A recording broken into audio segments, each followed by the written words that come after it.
আমার নবীজিকে অপমান করছে। সন্ধ্যা হইলি আমার স্বামী বাড়ি থাকতে পারে না। বাবা আমি নাই বাবা, আমার আশা বাদ বাবা, আমাকে যদি গুলি করে মারি ফেলাইল বাবা। তোমার যে পত্রিকাটা আছে এটা খুব বাড়াবাড়ি করছে, অনেক কিছু লাগছে, বেশি ভুয়া তত্ত্ব ছড়াইছি। মুসলমানের পক্ষে বিচার আর উনির পক্ষে বিচার নাই। হ্যাঁ, নবীর পক্ষে হ্যাঁ তো কথা কইছে।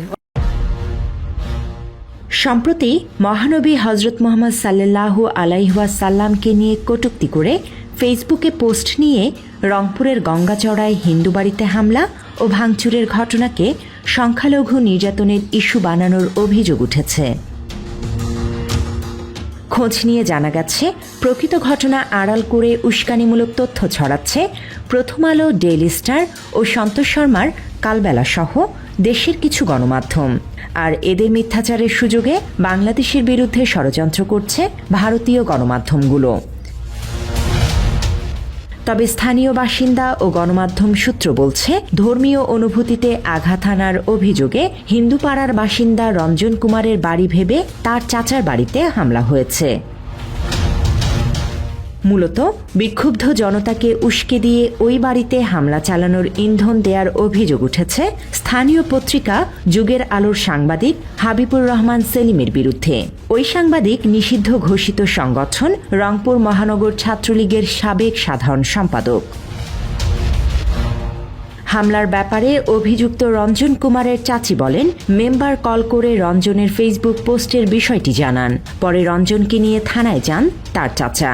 এরপরই রঞ্জনের বাড়ি ভেবে তাদের বাড়িতে কয়েক দফা হামলা চালায় ও ভাঙচুর করে বিক্ষুব্ধ জনতা। হঠাৎ করে আমাদের এলাকার মেম্বার মোবাইল করে আমার ভাতিজাকে বললো যে তোমার ছেলে নাকি ফেসবুকে বলে নবীজির নামে কি কি দিয়ে পাঠাইছি। এখন আমার ভাতিজা, আমার স্বামী আর ছোট ভাতিজা রঞ্জনকে নিয়ে থানা যায়। তারপর আমরা 300 সিঁড়ি বউ, ভাতিজা বউ 2টা আর আমি বাড়ি। ওই ঝুঁকে ফার্স্টে একদল আসিয়ে আমার বাড়ি ভাঙচুর করে চলে গেল। তারপর আধ ঘন্টা পর আর এক দল আসিল, ওই আর এক দল রঞ্জনের বাড়ি জানে না, আমার বাড়িতে ভাঙচুর করে। অথচ প্রথম আলোর সংবাদ বলছে ভিন্ন কথা। তাদের প্রতিবেদন বলছে ওই হামলায় 22টি বাড়িতে ভাঙচুর ও লুটপাট চালানো হয়েছে। অভিযোগ উঠেছে পরিকল্পিতভাবে উস্কানি দিয়ে ধর্মীয় দাঙ্গা বাঁধানোর চেষ্টা করছে প্রথম আলো। এমন খবরের মাশুল গুনতে হচ্ছে স্থানীয় মুসলিম পরিবারগুলোর। হিন্দুদের বাড়িতে হামলা, ভাঙচুর ও লুটপাটের অভিযোগে এরই মধ্যে 5 মুসলিম যুবককে গ্রেফতার করেছে সেনাবাহিনী। রংপুরের গঙ্গাচড়া উপজেলার বেদগাড়ি ইউনিয়নের নারিশ অস্থায়ী সেনা ক্যাম্পে 2 দিন আটকে রেখে তাদের ওপর শারীরিক নির্যাতনেরও অভিযোগ উঠেছে। এরপর থানা পুলিশের মাধ্যমে আদালতে পাঠিয়েছে সেনাবাহিনী। ওই 5 মুসলিম যুবকের পরিবারের দাবি, সুনির্দিষ্ট অভিযোগ না থাকলেও গভীর রাতে বাড়ি থেকে তাদের গ্রেফতার করে সেনা ক্যাম্পে নেওয়া হয়েছে। চলেছে নির্যাতন। অথচ ওই যুবকরা মহানবী হজরত মোহাম্মদ সাল্লাল্লাহু আলাইহি ওয়াসাল্লামকে নিয়ে কটূক্তির প্রতিবাদ করেছিল বলে দাবি পরিবারের। সেনাবাহিনী আমাদের খুলে রাত 3টার সময় আসিয়া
আদারওয়াইজ আমি আপনার সাথে এত লম্বা কনভারসেশনে যেতে চাচ্ছি না। আর দ্বিতীয়ত হচ্ছে কি, আপনার যদি ইনফরমেশন দরকার হয়, আমার মনে হয় আপনি বেটার আমাদের আর্মি হেডকোয়ার্টার আইএসপিআর আছে, ওনাদের মাধ্যমে কথা বলেন, বিকজ আপনি খুব ইম্পর্টেন্ট পারসন। আমি আপনার সাথে কথা বলাটা আমার লেভেলে পড়ে না। আইএসপিআর তো চোরবাটপার সব, আপনাদের সেনাবাহিনীতে সব চোরবাটপার গিয়ে বসে রয়েছে। এখন আপনি কথাবার্তা না কথা, আমি আপনাকে তো কোনো বাড়তি কথা বলি নাই ভাই, আপনাকে কি আমি কোনো বাড়তি কথা বলছি? আমি আপনাকে কথা শুরু করলাম, আপনি আমাকে বললেন যে আমি এত কথা শুন, আমি কি বলতে চাচ্ছিলাম আপনি সেন্টেন্সটা শেষ করতে দিলেন না। আমি বলতে চাচ্ছিলাম যে আমাকে যে আমি যে কথাটা বলছি, না আমি আপনাকে আমি প্লিজ আমি সেন্টেন্সটা শেষ করি, তারপরে বলেন আমি যদি বাড়তি কোনো কথা বলে থাকি। আমি বলছিলাম যে সেনাবাহিনী একটা ফ্যাক্ট, তাদের ব্যাপারে একটা মানুষ কথা চাইলেই তো বলতে পারে না। আমার কাছে অভিযোগ একদম আমার ভিডিও রেকর্ড, এটা এরকম না যে তারা আমাকে পত্রিকার মতো বক্তব্য দিয়েছেন, এরকম না। তাদের ভিডিও রেকর্ড এবং একাধিক মানুষ, একজন দুজন না, 4-5টা পরিবার তারা বলেছেন যে সেনাবাহিনী তাদেরকে তুলে নিয়ে গিয়েছেন এবং সেখানে পিটিয়েছেন। তাদের সেই ছবিও আমার কাছে আছে, সেটা তারা অভিযোগ করছেন। এখন এই অভিযোগটা কি ভাই আমরা কি আপনাদের কাছে চাইতে পারি না? না, আপনি তাহলে কারো মাধ্যমে, আমি তো রংপুরে থাকি, রংপুর ক্যাম্পে আসতে পারে, আমাদের ডিভিশন হেডকোয়ার্টার আছে, হেডকোয়ার্টার জিনিসটা জবাব দিতে চাইতে পারে, অথবা আমাদের আর্মি হেডকোয়ার্টার মাধ্যমে জবাব দিয়ে চাইতে পারে। আমিও জবাব দিয়ে তার উঠতে না।